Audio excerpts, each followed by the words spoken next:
gusto. Muchas gracias por recibirme en tu escritorio. Aquí el atelier para ti. Muchas gracias. Bueno, para comenzar me gustaría, para aquellas personas que no te conocen, saber qué es lo que te llevó a acompañar a personas en sus vidas espirituales y personales. Porque uno no está solo, uno pertenece a un colectivo. Esto lo aprendí justamente en un momento en donde yo fui ayudado por otros, donde fui ayudado por mi maestro, donde fui ayudado por una comunidad, donde fui ayudado por muchos amigos, no porque estuviera desvalido, no porque estuviera en problemas, sino que el conjunto de estas personas en sus diferentes visiones me hizo ver de que probablemente yo fui muy obediente a un mandato familiar, a un mandato social, a un mandato cultural, sostenido principalmente sobre el esfuerzo y el sacrificio. Y desde muy niño siempre tuve curiosidades y siempre tuve una inquietud de mirar el mundo de una manera diferente. Te prometo que intenté ser normal. Y cuando digo normal, significa que intenté cumplir con los protocolos sociales, intenté esforzarme, intenté estudiar y ser el mejor, intenté trabajar, intenté muchas cosas que me hacían profundamente infeliz. Pero como era un mandato social, empecé a descubrir que lo que estaba alrededor mío no coincidía con lo que yo sentí en mi interior. Esta idea de inspirar, yo inspiro lo que está fuera a través del aire, intenta en el interior crear una coherencia y probablemente mi mundo interior había desarrollado otros pensamientos. Y esto tiene que ver como cuando yo era niño, en donde siempre me cuestionaba el por qué tenía que obedecer o por qué tenía que ser coherente, a pesar de que mi dramatización lo era, muy obediente y muy coherente, pero siempre con esa pregunta del por qué que no encontraba mucho sentido. Cuando niño siempre decidí escuchar música diferente, leer autores diferentes, tener conversaciones que siempre le llamaba la atención a algunos detalles poco evidentes. Y eso no me ponía en el lugar del extraño, del raro. Yo me ponía en un lugar de cuestionador, pero necesitaba aparentar que estaba en un mundo normal. Eso es, como te digo, es una visión desde hoy. Yo en ese momento no me daba cuenta que no estaba siendo coherente conmigo mismo, que no estaba siendo honesto conmigo mismo, sino que estaba intentando ser un normal que más bien me lastimaba por dentro y no permitía florecer un estado de realización, un estado de alegría, un estado de plenitud. Fue a través de la revolución, de la revelación, de lo iracundo, del abandono, del quebrar con la vida de una manera muy drástica, cuando ante el caos que yo mismo había provocado, no tenía otra opción que ser yo mismo. Ahí es cuando fui ayudado en el sentido de que tuve la suerte de encontrarme con maestros, con guías, con visiones del mundo muy diferentes, que pude por primera vez encontrar esa coherencia, ese estado de tranquilidad, de saber que no estaba tan perdido, de que no estaba tan errado, solo que el mundo cotidiano, el mundo normal, el mundo del mandato y la obediencia, claramente me presentaba como un gran traidor, como un gran abandonador, como un gran disidente de una normalidad, pero en el fondo yo me había puesto en un lugar muy incómodo, en donde ahora solo podía construir mi calma, mi tranquilidad.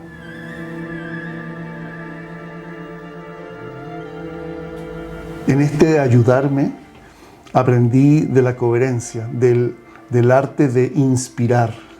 El inspirar es tomar lo que está a tu alrededor y llevarlo a tu interior.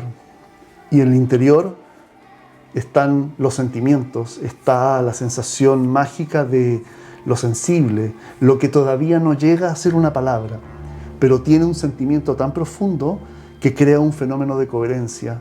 O sea, inspiro y encuentro que esto es agradable. Encuentro que esto tiene orientación, que tiene sentido, que tiene profundidad, que tiene diversión también, que es alegre, que tiene un modelo para vivir que todavía no sé armar, que todavía no entiendo cómo van las piezas. Solo el tiempo y los guías me fueron orientando a ordenar las piezas, contando mi historia de otra manera, aprendiendo a sentir de un orden diferente y entender que el tiempo, en función de instrucciones-respuestas, solo lo hace para destruir este sentido de coherencia. Y sentí que había llegado a un lugar muy poderoso, muy tranquilo. Allí es donde decidí ayudar a los demás, a encontrar eso, a ser honesto consigo mismos, a desarrollar sentido de vida, profundidad, al saber por qué hacemos lo que hacemos, por qué sentimos lo que sentimos, por qué creemos lo que creemos y por qué de alguna forma tenemos más seguridad y tenemos más bondad por un camino que estamos construyendo y no por otros. Eso no significa que es una invitación a quebrar con todo, no es una invitación a ser un revolucionario, no es una invitación a desordenar con una especie de destrucción total lo que tú tienes. Hay personas que elegimos la destrucción, hay otras personas que pueden hacerlo de otra manera. Ayudar a los demás significa ofrecerles un orden, ofrecerles una coherencia para que puedan ser leves también, como cada uno quiera ser, pero buscando ese sentido muy propio. Cuando uno inspira, siente que hay una respuesta interior que dice, vas por buen camino. ¿A dónde vas? Todavía no lo sabemos, pero vamos por buen camino. Fernando, dices que vamos por buen camino y eso es una frase muy esperanzadora, ¿no? Pero igualmente, ¿qué crees que le faltan hoy a las personas que están buscando un sentido de vida? Les falta volver a creer. Las personas nos desorientamos, nos perdemos o nos angustiamos porque nos desconectamos de una utopía.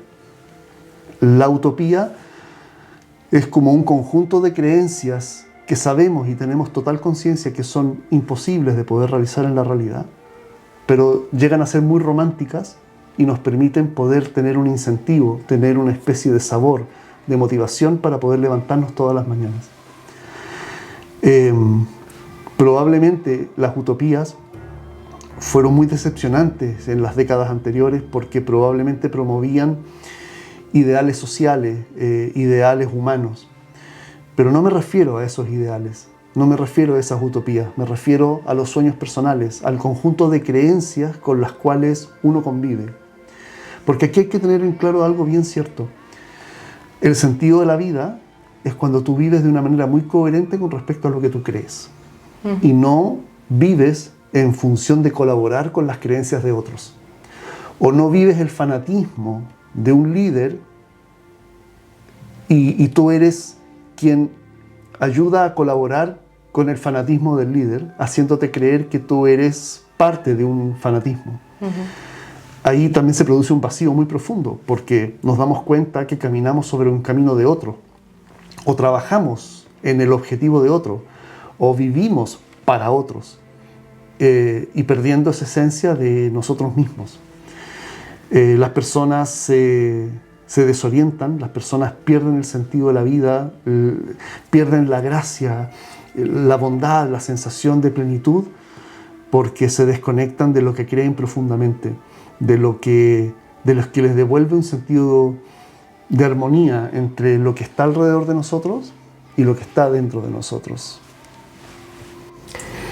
¿Cómo podemos distinguir cuando una persona está en una búsqueda espiritual auténtica y cuando está rellenando un vacío? Por la ansiedad de las personas. La ansiedad es la necesidad de apurar el tiempo para llenar un vacío. A veces llenamos vacíos porque son deudas de nuestro pasado. Nos deben calma, nos deben alegría, nos deben placer, nos deben objetos, nos deben accesos, nos deben amor, nos deben pasión, nos deben experiencias.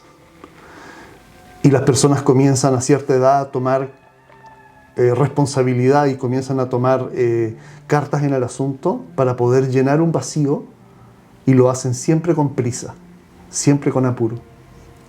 Cuando una persona está en la búsqueda de un camino más auténtico, generalmente lo hace con calma, pero no calma de lento, sino que calma de profundidad, en donde los detalles se estudian con sensibilidad, donde uno se autoobserva a sí mismo y se conoce, y donde uno puede ir madurando las creencias personales, donde creer se vuelve el elemento más fundamental. Porque luego del creer viene el imaginar, la utopía. Y luego del imaginar viene la decisión, que es cuando uno vive tomando decisiones, no como una máquina, sino que respondiendo a la coherencia de las creencias que hemos desarrollado para caminar sobre una utopía cualquiera. Y esa utopía nos da sentido de vida. ¿Cómo reconocer una persona que está en un camino propio? Cuando la calma la hace propia, cuando no hay apuro, porque sabe que camina por un camino cierto. ¿Hacia dónde vamos? No sé. Hay una carta del tarot que dice, que es la carta del loco, dice: no sé de dónde vengo, pero vengo, y no sé a dónde voy, pero voy. Qué bueno esto, ¿no?, que dices. Y Fernando, en el último tiempo nos has mostrado mucho tu trabajo con la simbología, y me gustaría saber qué significa la simbología. Un símbolo es aquel elemento que resume de una manera muy pequeña algo que está esparcido en un espacio muy grande. Por ejemplo, un símbolo podría ser una semilla. La semilla es la unidad más pequeña para volver a reproducir el bosque. Un trazo es un elemento muy pequeño que dice muchas cosas a la vez. Un dibujo muy simple es la representación de un gran universo, solo que está comprimido a lo mejor en 3 líneas, o en una figura geométrica, o en un elemento, en un objeto. Un símbolo no necesariamente necesita explicarse. El símbolo se explica por sí mismo. Por ejemplo, este, y otros obscenos que uno puede hacer con las manos. Los mudras, los símbolos de las manos, no necesitan un diccionario para entenderse. La otra parte lo entiende, y eso crea efectos en las personas, crea estados en las personas. El estado simbólico, para poder representarse, para poder existir, necesita de la experiencia de alguien que tenga una conciencia. Los símbolos existen cuando una categoría de existencia, por ejemplo la humana, decidió resumir en un grafismo, en un elemento, en una piedra, en un tótem sagrado, en una antorcha, en una medalla, en una piedrita, resumir un sentimiento y una eterna profundidad de algo que ya no necesitamos ese algo, sino que necesitamos un elemento muy pequeño. En ese momento usamos la conciencia y descubrimos que tenemos conciencia. Un símbolo es el espejo de una conciencia, solo que esa conciencia es tan inmensa que necesitamos ponerlo en un lugar muy pequeño para que tenga una energía que me represente algo.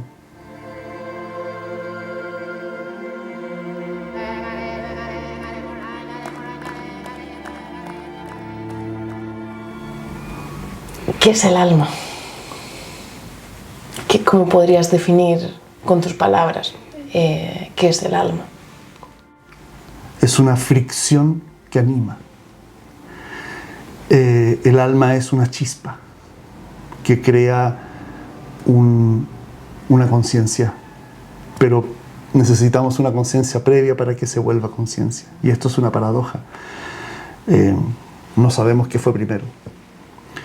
La cosa es que nosotros, los humanos, y probablemente el reino vegetal, el animal, el reino mineral, tienen sus propias conciencias expresadas de una manera de fricción, porque crean un ánimos. También nosotros podemos crear almas. Cuando tú te enamoras de tu taza de café, se te pueden quebrar todas las tazas, menos esta. Y esta tú la adoras, te gustan sus detalles, te gusta su textura. Se vuelve una tradición que cuando se te pierde o se quiebra, tú lo sientes y lo sufres. Cuando aparece eso es porque hay una fricción puesta sobre un objeto donde tú le has animado. Y el animus es el alma de las cosas. Los seres humanos lo mismo. Nacemos y tenemos una presencia con respecto a los demás, en donde los demás animan nuestra vida. Pero ya veníamos animados por una fricción misteriosa, no sabemos muy bien qué es. Pero esa fricción nos genera vida, nos genera voluntad, nos genera conciencia, comprensión, que se alimenta con el tiempo. Al principio no es tan evidente o tal vez no lo sabemos y se vuelve una cosa muy sagrada porque representa el espíritu de las cosas, representa el elemento de la vida, esa fricción que nos invita a darnos cuenta que estamos, que somos.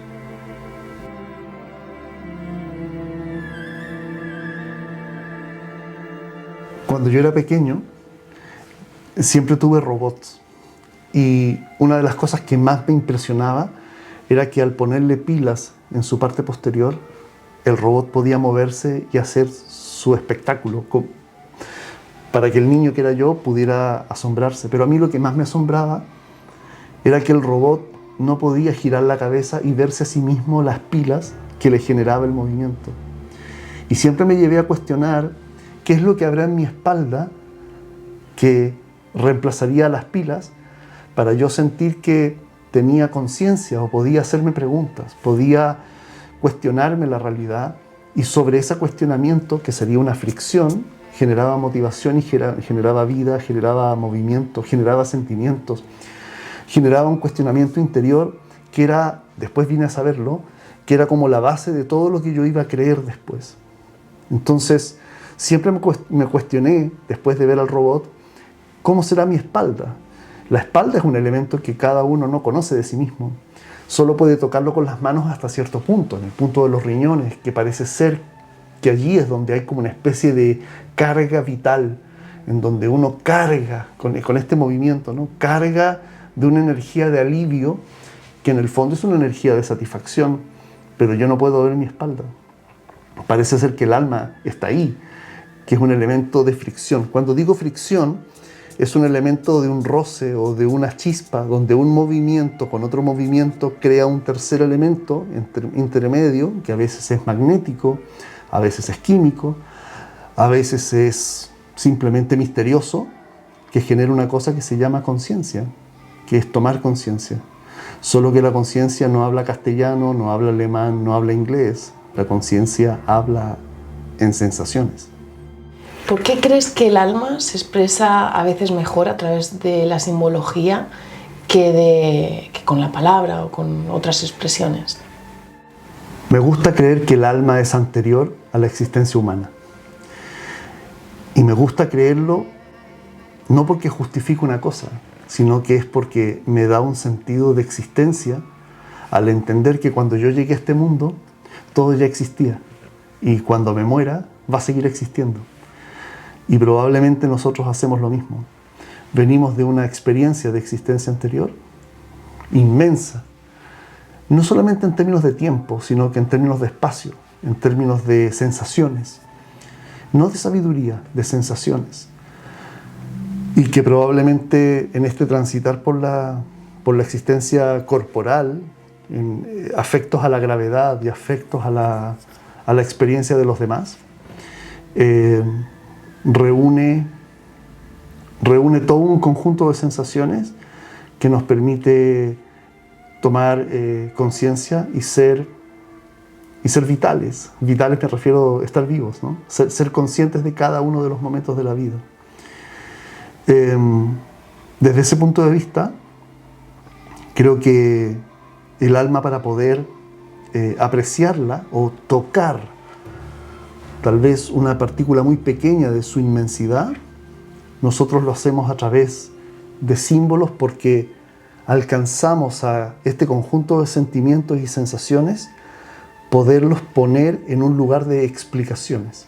Y esto es lo que me pasaba a mí cuando yo era joven o era pequeño, en donde yo sentía que todo lo que estaba a mi alrededor no era coherente con lo que yo sentía en mi interior, pero no tenía la capacidad de sacar esa explicación.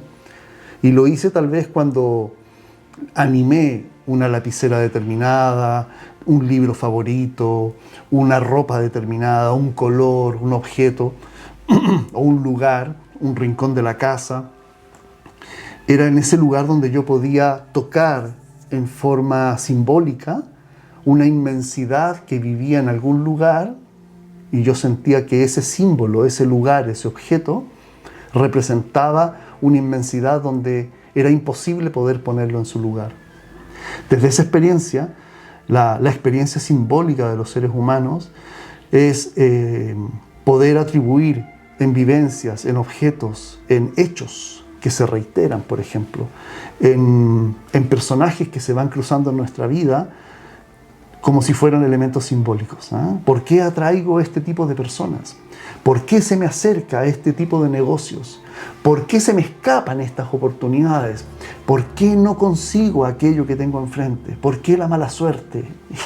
E inventamos una serie de explicaciones, pero en el fondo estamos observando una repetición, estamos observando una característica, estamos observando una cualidad de nuestra realidad externa e interna, que para poder tocar esa explicación, tocarla, ni siquiera poder explicarla, lo hacemos a través de estos símbolos. Un símbolo no es un grafismo, no es un elemento que se hace con tinta. También, generalmente nuestra vida simbólica es cuando notamos que hay una serie de características que se parecen entre sí y que podríamos resumirla en una atribución. También podemos hacerlo a nivel de sensaciones, pero eso ya es hablar desde adentro. ¿Por qué tengo un carácter melancólico? ¿Por qué soy tan poético? ¿Por qué soy tan bestia? ¿Por qué soy tan activo? ¿Por qué reacciono de esta manera? Lo que yo me estoy preguntando es por un símbolo, es decir, hay un conjunto de reiteraciones que me dan una sensación de calma, de agresividad, de voluntad, de acción, de crisis, la necesidad de tener conflictos, y todo eso se expresa como si fuera un símbolo. Por lo tanto, alma y símbolo vendría a ser como alma la inmensidad y símbolo como el pequeño elemento que puede tocar la inmensidad que tenemos dentro y fuera de nosotros. ¿Y cómo puedes ayudar a alguien con eso? La ayuda aparece cuando tú puedes encontrar estos comunes denominadores que se reiteran en el tiempo, cuando puedes observar este conjunto de características que siempre aparecen en ciertas circunstancias, cuando puedes dibujar un mapa que a veces es circular para entender que cada vez que pasas por el mismo ciclo tienes la misma expresión, o sucede el mismo hecho, o sucede un hecho parecido, o te encuentras con una persona similar, o aparecen oportunidades determinadas.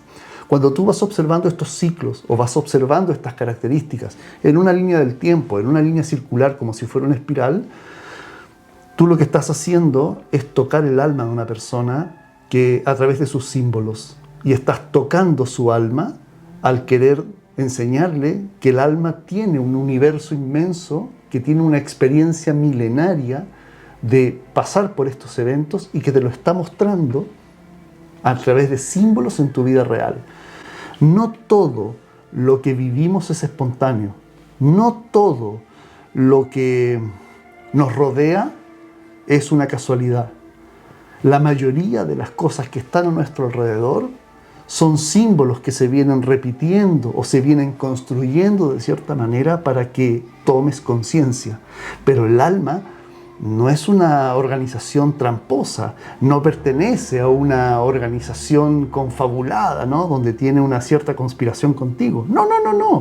El alma simplemente te muestra que tenemos una historia individual y colectiva funcionando en función de encuentros reiterativos. Si tenemos la capacidad de recordar el pasado, y el pasado solo se explica, porque el pasado no cambia. Podemos desordenarlo, podemos inventarlo, podemos interpretarlo, pero el pasado no cambia. ¿Por qué no podemos recordar el futuro? Por lo tanto, recordar el futuro es la estrategia de usar estas reiteraciones, usar estos símbolos para ordenarlos esta vez desde una forma muy novedosa, desde una forma irreverente, salir de una caja para entrar en otra. Y eso es lo que el alma busca en esta existencia. Busca cómo sales de una espiral, cómo sales de un caos para elevarte a un nuevo orden. El alma necesita esa búsqueda y lo hace a través de la plenitud. Tú sientes satisfacción, sientes que caminas por el buen camino cuando sientes por dentro que eso te está llevando a algo muchas veces desconocido o muchas veces agradablemente incierto o te está desarmando un orden que no es propio, sino que es de un sistema y te está poniendo en tu propio orden, que a veces es caótico o a veces es misterioso o no hay mayor respuesta sobre ello. El alma busca esa experiencia nueva para que a través de esa experiencia el alma sienta que tiene sentido. La vida tiene sentido cuando recuerdas el futuro después de haber entendido las reiteraciones simbólicas de los recuerdos del pasado. Y Fernando, ¿hay algún símbolo que te haya marcado especialmente a lo largo de tu camino? Siempre me impresionó la palabra ojo. Desde niño, no sé por qué, ojo. Cada vez que escuchaba la palabra ojo, era como si todo mi sistema de alarma, no porque era peligroso, sino que la atención se concentraba en esa palabra. Después con el tiempo empecé a entender que en verdad lo que me atraía era este círculo con el punto. Yo tenía unos 12, 13 años y mi madre tenía un libro de, no sé muy bien, no recuerdo muy bien qué libro era, pero tenía unas ilustraciones y tenía unas explicaciones filosóficas muy profundas, ¿no? Y mencionaba el círculo con el punto en el centro como un elemento primordial. Cuando yo leí eso, sentí que había encontrado una primera respuesta. Había encontrado algo que me llenaba y eso sentía, es la explicación desde el presente, no desde el pasado, que me dio coherencia interior y exterior. O sea, lo que conseguí llevar a mi interior encontró una respuesta, encontró un sentido. El símbolo de los símbolos que para mí inicia todo el mundo es el círculo con el punto. Después entendí que se llamaba el circunpunto. Hay personas que les gusta poner palabras y se les agradece para poder explicar bien esto. Creo que en la cueva de Altamira el prehistórico consiguió reproducir una escena de lo que veía fuera de la caverna. Pero llegó un momento en la humanidad en donde el prehistórico o el humano pudo llevar a lo simple, a la unidad más pequeña, a un símbolo, que es la construcción de un círculo. El círculo en la naturaleza no existe. Lo que existe en la naturaleza es la forma ovoidal, es decir, un fruto siempre es más chato en una acción polar que en una acción radial. El radio es mayor o menor, o el polo es mayor o menor. Entonces, la naturaleza, los elementos circulares, todas las curvas, los hace en función del ovoide, del huevo, digamos, como figura geométrica. El círculo no existe. Pero, sin embargo, pudimos dibujar un círculo. Y probablemente el círculo sea, como dicen los chamanes latinoamericanos, que se paraban en la montaña más alta y podían mirar 360 grados y se daban cuenta que formaba imaginariamente un círculo. Y ellos dibujaban un círculo con un punto. Esa expresión del círculo con el punto es una figura muy abstracta. Es demasiado compleja en términos de elaboración de conciencia para llegar a eso. Esa imagen es la que para mí es como el origen de todo un simbolismo, cuando somos capaces como especie de reproducir un símbolo que no existe en la naturaleza, que es el círculo con un punto, pero que expresa una inmensidad de mensajes, si quieres ponerlos así, de significados o de experiencias que se pueden resumir en función de eso. Ese para mí es el símbolo de los símbolos, y desde allí construyo todo el resto. Desde ahí se construye toda una arquitectura que yo lo uso en los talismanes, lo uso en las sesiones, lo uso en el tarot, lo uso en todos los elementos que me permite entender que hay un simbolismo detrás. El círculo para mí es el elemento por el cual comienzo todo, ¿no? Hay otros que comienzan por el cuadrado o por el rectángulo. Yo comienzo por el círculo. ¿Y qué le dirías a una persona que por dentro se siente perdida, pero por fuera parece como que sí, adelante? Todo siempre comienza desde adentro. Todo. Y probablemente la necesidad de controlar la realidad, que es uno de los de las distorsiones que tenemos como sociedad, que nos enseñan a controlar todo. Y en el control está el poder. Justamente lleva eso, a que somos capaces de controlar algunas variables que están a nuestro alrededor, pero no podemos controlar la sensación que tenemos dentro. Inventamos un lenguaje para explicar y dar instrucciones. Y tú puedes hacer una lista de atributos y defectos de una persona, pero eso no te hace elegir si eso es una buena o mala persona. Lo que hace la decisión de acercarte a una persona es porque te gusta, es porque te agrada, es porque te parece simpática. Por lo tanto, al final la racionalidad no sirve. Todas las decisiones, todas, absolutamente todas, son tomadas por una característica emocional o sentimental o sensorial que está en nuestro interior.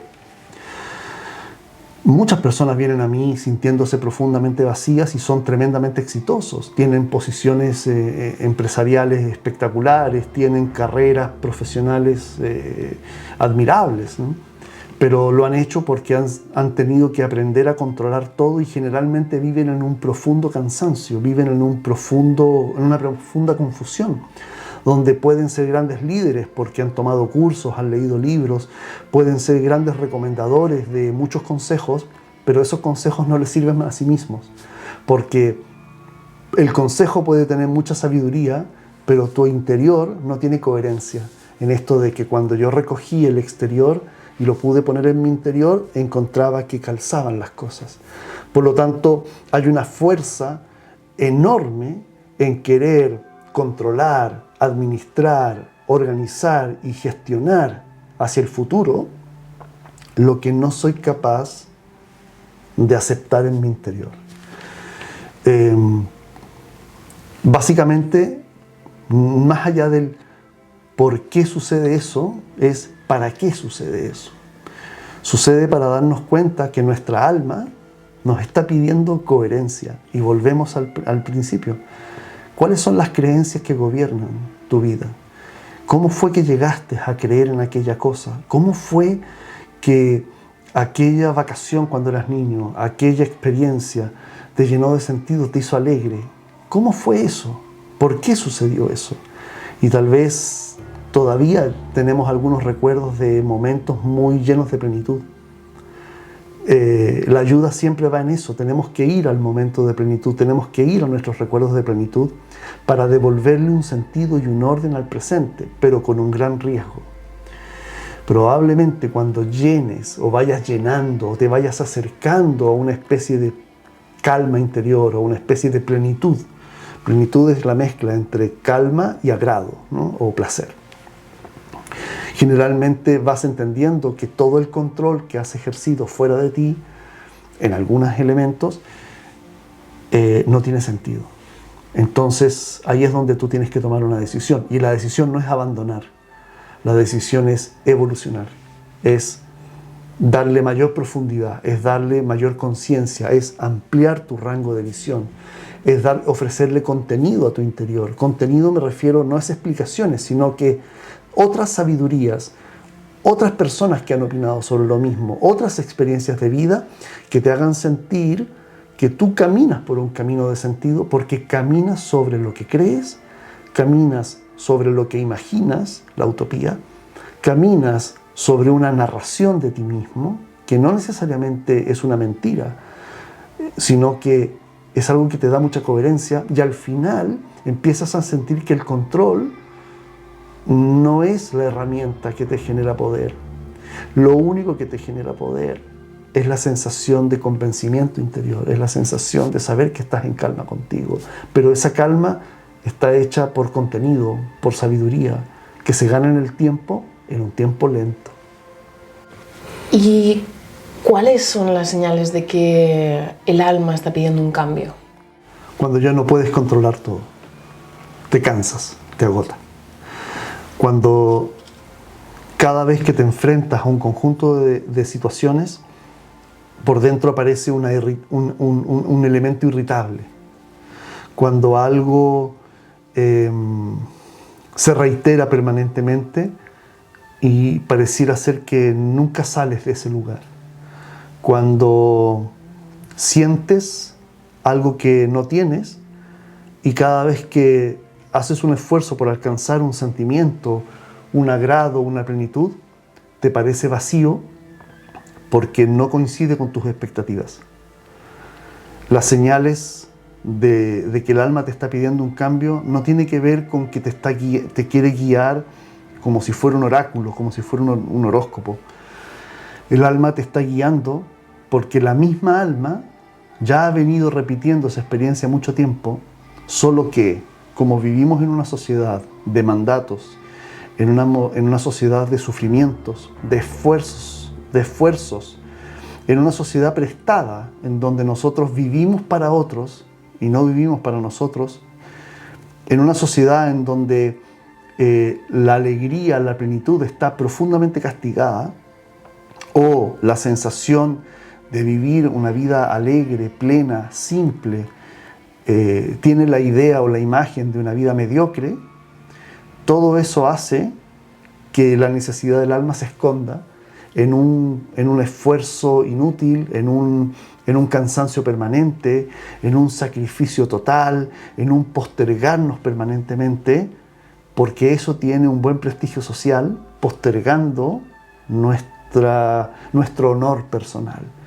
El alma pide un cambio cuando ya no das más. Allí es donde uno precisa volver a encontrarse a sí mismo. Y antes de ser una buena persona, antes de ser un buen hijo, un buen amigo, una buena pareja, antes de eso primero tienes que ser humano. Es volver a ser humano, es volver a ser una esencia, volver a ser uno mismo. Y sobre esto que comentas, ¿qué te gustaría que alguien recordara sobre algo que ha olvidado de sí mismo? Todo el esfuerzo que hizo la naturaleza para mantenerte viva y organizándote durante 9 meses en la barriga de tu madre. Todo el esfuerzo que hizo la naturaleza para que pudieras sobrevivir. Todo el esfuerzo que hicieron todos los que están a tu alrededor para que tú pudieras desarrollarte, crecer con los recursos y la suerte que hayamos tenido. Todo el esfuerzo que hace el universo para nutrirte de conciencias, ese despertar de asombro. Todo el esfuerzo que hizo, todo lo que existe para que tú puedas saber elegir qué es lo que nos da plenitud y separarlo de lo que nos da angustia o lo que nos da pereza o lo que nos da desidia. Está hecho para que tú puedas siempre decidir por tu plenitud.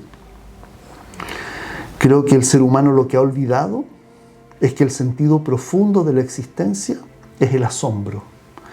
Y el asombro no es estar todos los días en grandes eventos, no es todos los días tener fiesta. El asombro es tener un conjunto de vivencias que duran en el tiempo pre y post para disfrutar la plenitud de aquellos momentos. Y no son 1, 2 o 3. Pueden suceder todos los días si tú lo eliges. Creo que tu pregunta apunta a saber, bueno, vayamos a un momento de plenitud o vayamos a un conjunto de elementos de plenitud en donde tú todavía recuerdas que eras tú misma o tú mismo. Es que ese es el sentido. El sentido es volver a conducirnos para caminar sobre la plenitud. Y la plenitud tiene que ver con la autenticidad, y la autenticidad tiene que ver con la honestidad de ser uno mismo, de saber elegir cuáles son las cosas que uno vive en agrado, separadas de las que aparece en desagrado. Ahora, en la vida real, en el mundo concreto, probablemente tengamos que hacer un conjunto de sacrificios para llegar a la plenitud. Por supuesto, claro que sí. Pero también lo vemos desde otro lado. Nuestro cuerpo no está diseñado para el alcohol, nuestro cuerpo no está diseñado para las drogas, nuestro cuerpo no está diseñado para fiestas de 48 horas, no está diseñado para los excesos. Sin embargo, lo aceptamos y lo vivimos. ¿Para qué? Para que en el descanso, en la reflexión, podamos sentir la plenitud de haber vivido un buen momento. Por lo tanto, la organización de la vida consciente no es blanco o negro, es saber regalarnos estos estados de plenitud y entender que en la plenitud también hay límites, hay fronteras. Oye, no debería bailar tanto, oye, no debería exagerar tanto en esto otro. O en el horror, debería tener menos miedo a aquello que nunca sucede, o debería dejar de sospechar sobre algo que yo solamente supongo. Todo ese conjunto de exageraciones están pensadas para que tengas momentos de conciencia de plenitud y saber que el único sentido que el alma busca en esta existencia es la plenitud. A través de esa plenitud es buscar los cambios necesarios, aprendidos por otros en modelos sociales, para salir de un modelo de sacrificio para entrar en un modelo de agrado, de plenitud. Ese es el sentido de la vida, y no tiene que ver con dinero, no tiene que ver con clases sociales, no tiene que ver con educación, tiene que ver con un sentido primario de saber elegir qué es lo que te da agrado, qué es lo que te da placer, qué es lo que te da la sensación de bienestar y construir tu vida en función de eso. Qué bueno, Fernando, qué buenas estas respuestas. Y ya para terminar, me gustaría que dejes un mensaje para aquella persona que te está viendo. Te propongo un desafío. Durante un tiempo determinado, vive en una maleta. O sea, en una maleta tú vas a poner toda la ropa que vas a necesitar y la consideras prioritaria. Y la vas a separar del resto de tu ropa. Intenta vivir durante un tiempo solo con lo que está en tu maleta. A veces dices, pero me gustaría los zapatos que dejé fuera. Ok, tráelos. Los pones dentro de la maleta, pero tienes que sacar otros zapatos. Acostúmbrate a darte cuenta que no es la cantidad de ropa lo que te hace bonita, o no es la cantidad de ropa lo que te permite sentirte bien contigo mismo, sino que es darte cuenta que uno es capaz de elegir qué es lo que te da plenitud y separarlo de lo que no te da plenitud. Otro desafío. Come cuando tienes hambre, no cuando es la hora. Y vas a notar que al principio comes por ansiedad, hasta que te empiezas a dar cuenta que cuando solo comes cuando tienes hambre, te das cuenta que comes mucho menos de lo que tú crees que necesitas. Otro ejemplo. Trabaja lo justo. No significa privilegiar el ocio, sino que te empiezas a dar cuenta que lo hagas más rápido, lo haces con más esfuerzo o lo haces más lento, con más conciencia, siempre llegas al mismo resultado. ¿Ya? Las ideas no son mejores cuando estás apurada. Las ideas funcionan, o las soluciones se encuentran cuando tú estás en marcha en una motivación. Lo que trato de decirte es que muchas de las cosas que nosotros creemos que son esenciales, que son importantes, muchas de las cosas a las cuales les damos una atribución de importancia sobredimensionada, solo responden a un mandato, solo responden a la necesidad de tener fama, solo te conecta con una provisoria sensación de éxito, cuando en realidad lo importante generalmente está fuera de lo que habitamos como normal, como habitual. Yo me di cuenta de esto. Yo me di cuenta que la importancia no era en trabajar. Trabajar era necesario porque primero me sentía valioso a mí mismo. Luego sentía que aportaba. con ideas, con esfuerzo, con trabajo, con soluciones, con colaboraciones a una comunidad. Y al yo sentirme valorado y valorar a los demás valoraban mi trabajo o corregían a partir de un valor. Y empecé a darme cuenta que lo más importante, la plenitud, no sucedía en los lugares de trabajo, sino que sucedía en la reflexión.